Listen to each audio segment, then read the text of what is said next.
Hello friends, तो आज हम प्रॉब्लम बी डिस्कस करने वाले हैं कोड फोर्सेस राउंड 705 डिवीज़न 2 की।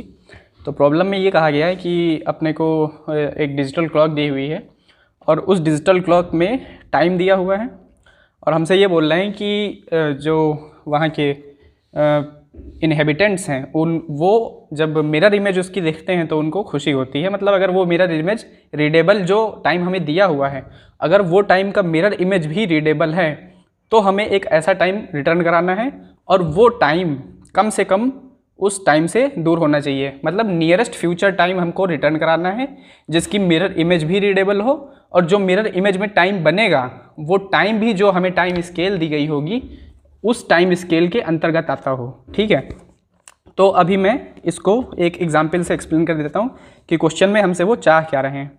जैसे कि यहाँ पे जो पहला टेस्ट केस है उसमें दिया हुआ है टाइम स्केल 24, 60 और 12:21 ऐसे करके।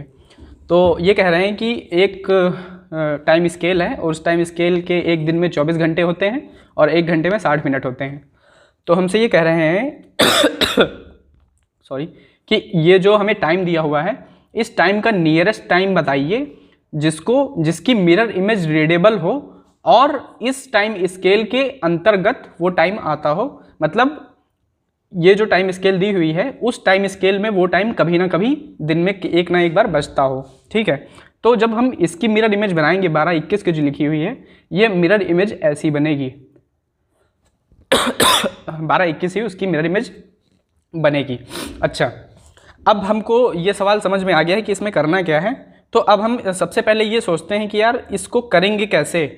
तो जो मुझे जो सबसे पहली चीज़ इसमें समझ में आई वो ये समझ में आई कि जो डिजिट्स हमें दी हुई हैं 1, 2, 3, 4, 5, 6, 7, 8, 9 और 10 बाद में वो बनेगा। तो जो ये जो डिजिट्स दी हुई हैं इनकी मिरर इमेज क्या होंगी? 1, 2 की मिरर इमेज 5 होगी, 3 की मिरर इमेज कुछ ऐसे बनेगी, 4 की मिरर इमेज कुछ ऐसे बनेगी, 5 की मिरर इमेज 2 बनेगी, 6 की मिरर इमेज ऐसे बनेगी और 7 की मिरर इमेज ऐसे बनेगी, 8 की मिरर इमेज ऐसे बनेगी और 9 की मिरर इमेज ऐसे बनेगी। तो हमको ये पता चल गया कि अगर टाइम में 1 है और टाइम में 2 है और टाइम में 5 है, 8 है, तभी जो मिरर इमेज बनेगी वो वैलिड होगी। क्या समझ में आया? मतलब अगर जो हमें टाइम यहाँ पे दिया हुआ है इस टाइम में 1, 2, 5 और 8 और माफ़ कीजिएगा 0 भी, क्योंकि जब हम 0 की मिरर इमेज लेंगे वो भी 0 ही बनेगी। तो जब ये 5 डिजिट्स सिर्फ यही 5 डिजिट टाइम में होंगी तब जो उसका मिरर इमेज बनेगा वो एक वैलिड मिरर इमेज होगा। ठीक है, तो अब हमें ये पता चल गया कि हमें कोई भी टाइम दिया हो उस टाइम का जो नियरेस्ट फ्यूचर टाइम होगा उसमें यही 5 डिजिट्स होंगी कि नहीं होंगी। ये बात तो हमको समझ में आ गई, क्योंकि अगर 3 होगी तो 3 का जो मिरर इमेज बनेगा वो कोई भी एक डिजिट नहीं बनेगी, वो एक रैंडम कैरेक्टर बन जाएगा जो हम पढ़ नहीं पाएंगे, जो टाइम में होता नहीं है। तो इसका मतलब यह है कि जो नियरेस्ट फ्यूचर टाइम होगा उनमें यही 5 डिजिट्स होंगी। ठीक है, अब हमसे ये बोला गया है कि जो नियरेस्ट फ्यूचर टाइम बने वो टाइम जो हमें टाइम स्केल दी हुई है उस टाइम स्केल को भी सेटिस्फाई करे और इसकी मिरर इमेज भी हो और वैलिड मिरर इमेज हो। ठीक है ना, तो ये हमें 3 कंडीशंस को सेटिस्फाई करके हमें इनमें से एक टाइम निकालना है। पॉज।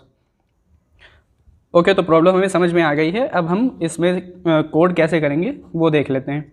ठीक है, तो हमें सबसे पहले स्केल दी हुई होगी H और M में, उसको हम सीन करा लेंगे।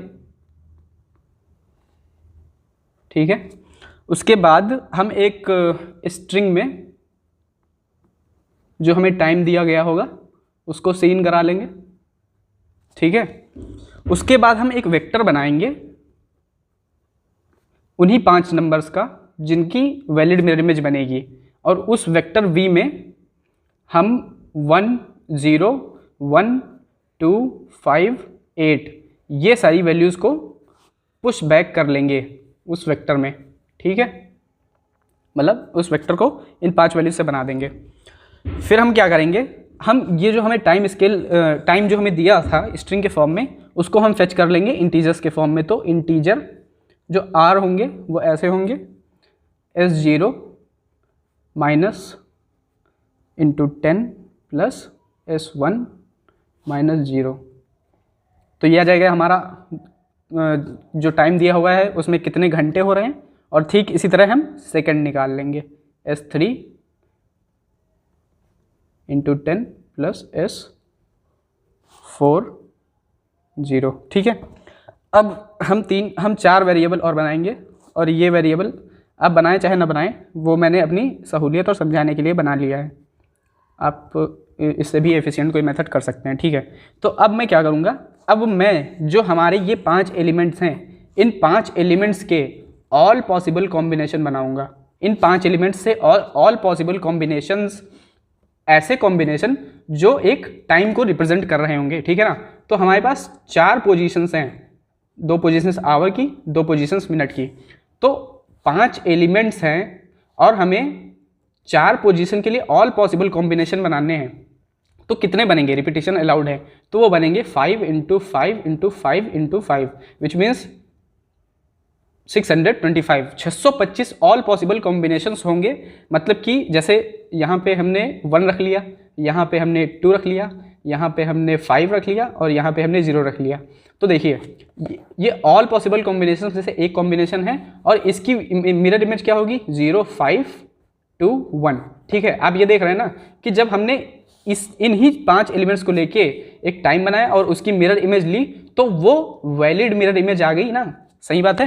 ठीक है, अब हमने एक वैलिड मिरर इमेज, अब हमें ये तो गारंटी हो गई कि जब इन 5 से मिलके कोई एक टाइम बनेगा तो उसकी जो मिरर इमेज होगी वो हमेशा वैलिड ही होगी। तो अब हमें क्या फाइंड करना है, अब हमें जो गिवन हमारा टाइम है एस में, उससे जस्ट बड़ा टाइम हमको फाइंड करना है, और उस टाइम को हमें इस टाइम जो हमें टाइम स्केल यहाँ पे दी हुई है उससे सेटिस्फाई कराना है, और उसी को आउटपुट में दे देना है। तो हम क्या करेंगे, हम 4 फॉर लूप चलाएंगे इन्हीं ऑल पॉसिबल कॉम्बिनेशंस को बनाने के लिए। ठीक है, I J सॉरी K और L, ये 4 फॉर लूप चलेंगे। I J K और L, मतलब एक I के इसके लिए, J K और L, इन पोजीशंस के लिए हम ये फॉर लूप चला रहे हैं। ठीक है, तो अब सबसे पहले हम लोग क्या करेंगे, हम लोग जो आवर की पोजीशन है, उसके लिए हम I और J के एलिमेंट्स लेंगे, वो ऐसे लेंगे VI × 10 प्लस VJ, और जो मिनट्स की पोजीशन है उनको हम ऐसे ले लेंगे VK × 10 प्लस VL। ठीक है ना, तो ये हमारा आवर की पोजीशन है, ये हमारा मिनट की पोजीशन है, मतलब A/B हमारा एक टाइम को रिप्रेजेंट कर रहा है। ठीक है, अब इतनी बातें हमें समझ में आ गई। ओके, अब हम ओके, तो हमने वो टाइम फेच कर लिया जो हमें फॉर लूप से मिल रहा है।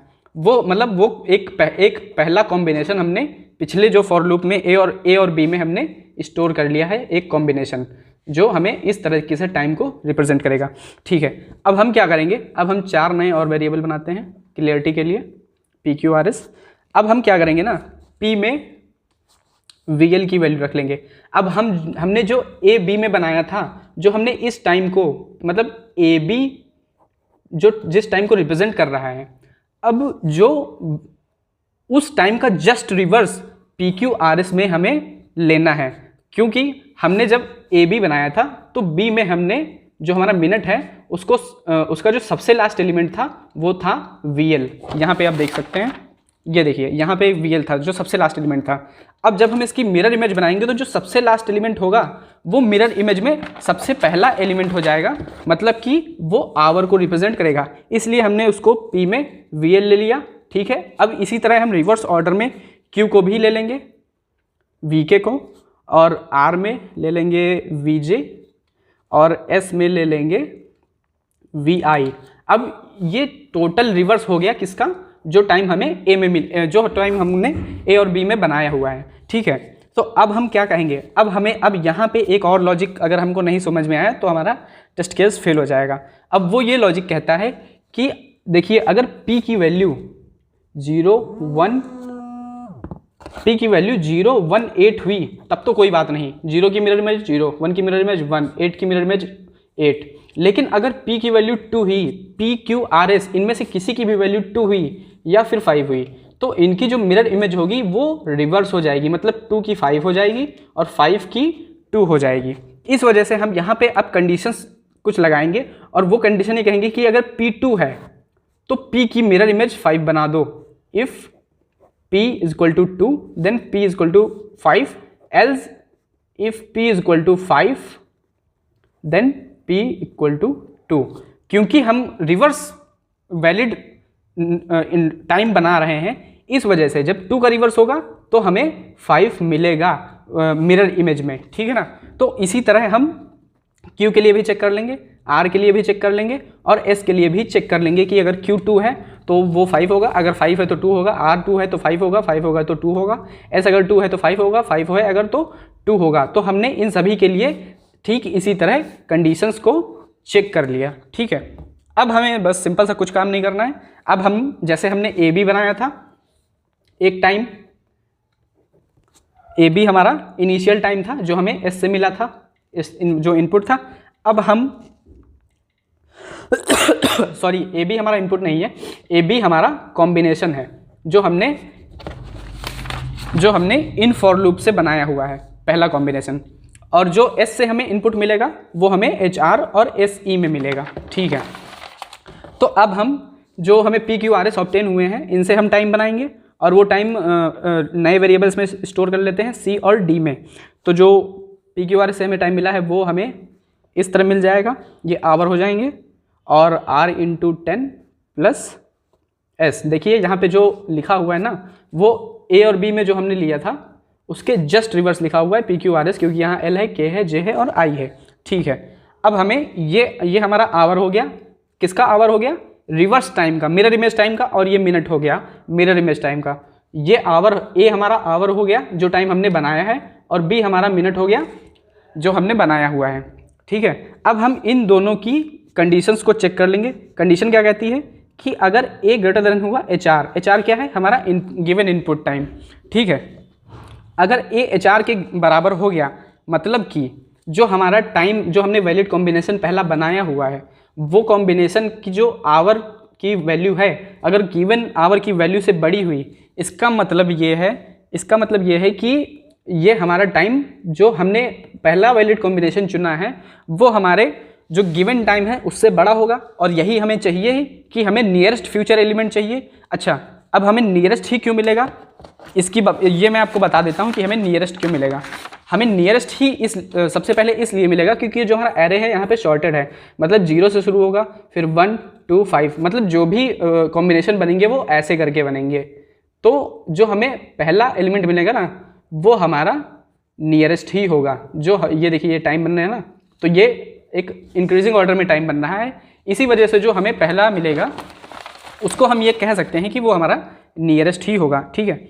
अब अगर ये कंडीशन है तो अगर A HRC के बराबर है तो फिर जो हमारा B है, मतलब कि जो हमारा पहले कॉम्बिनेशन का जो मिनट है वो AC मतलब गिवन हुए जो हमारा गिवन मिनट्स हैं उनसे बड़ा है। अगर ऐसी कंडीशंस है और अगर ये कंडीशन है, इसका मतलब ये है कि जो हमें टाइम मिल रहा है वो हमारा नियरेस्ट फ्यूचर टाइम है। ये कंडीशन क्या बताती है कि जो हमने कॉम्बिनेशन बनाया है A और B में वो हमारा HR और AC के रिस्पेक्ट में नियरेस्ट फ्यूचर टाइम है। अब इसके बाद हम एक और एंड में एक और कंडीशन चेक करेंगे। वो कंडीशन ये कहती है कि A should be less than H and B less than M।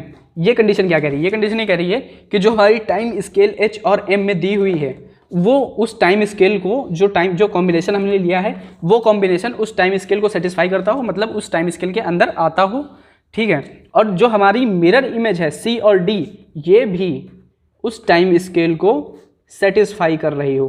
तो इन तीन कंडीशंस के बाद जो सबसे पहला वैलिड कॉम्बिनेशन हमें A और B में मिलेगा वही हमारा आउटपुट होगा, पॉज करो, शांत रहो। ठीक है, तो अब हमें ये पता चल गया कि हमें जो नियरेस्ट पॉसिबल इन 3 कंडीशंस को सेटिस्फाई करके जो हमारा सबसे पहला कॉम्बिनेशन होगा वही हमारा आंसर होगा। अब कुछ चीज़ें और ध्यान में रखनी पड़ेंगी। वो चीज़ें ये हैं कि अगर ए सिंगल डिजिट हुआ, मतलब मान लीजिए ए 1 हुआ, तो हमें आउटपुट में सिर्फ 1 नहीं 0 1 प्रिंट कराना होगा। ठीक यही काम हमें बी के लिए भी करना होगा। अगर बी सिंगल डिजिट हो तो आउटपुट में हमें बी नहीं 0 बी 0 1 या फिर 0 बी, जो भी हमारी 0 बी वैल्यू है और यहाँ पे 0 ए वैल्यू, ऐसे करके हमें आउटपुट देना होगा और फिर हम उसको सी आउट करा लेंगे। तो ये हमारा आज का कोड है और इसका लॉजिक है। Okay, thank you. अच्छा, एक बात और मैं आपको बता देता हूँ कि अगर कोई भी वैलिड कॉम्बिनेशन हमें नहीं मिलता है, मान लीजिए वो 4 लूप हमने चलाए थे, यहाँ पे ये जो हमने 4 लूप चलाए हुए हैं, अगर इनमें से कोई भी वैलिड कॉम्बिनेशन IJKL में नहीं मिलता है, इसका मतलब अब जो हमें टाइम मिलेगा वो हमें टाइम यही मिल सकता है और कोई नहीं मिल सकता। ठीक है ना, क्योंकि अगर एक हमें टाइम दिया हुआ है HR और SE में, अगर इससे बड़ा कोई वैलिड कॉम्बिनेशन हमें नहीं मिल रहा है तो जाहिर सी बात है हमें अगले दिन एक वैलिड कॉम्बिनेशन मिलेगा ही मिलेगा और वो होगा 0 0 0 0। ओके, तो यहाँ पे हमारा काम ख़त्म होता है।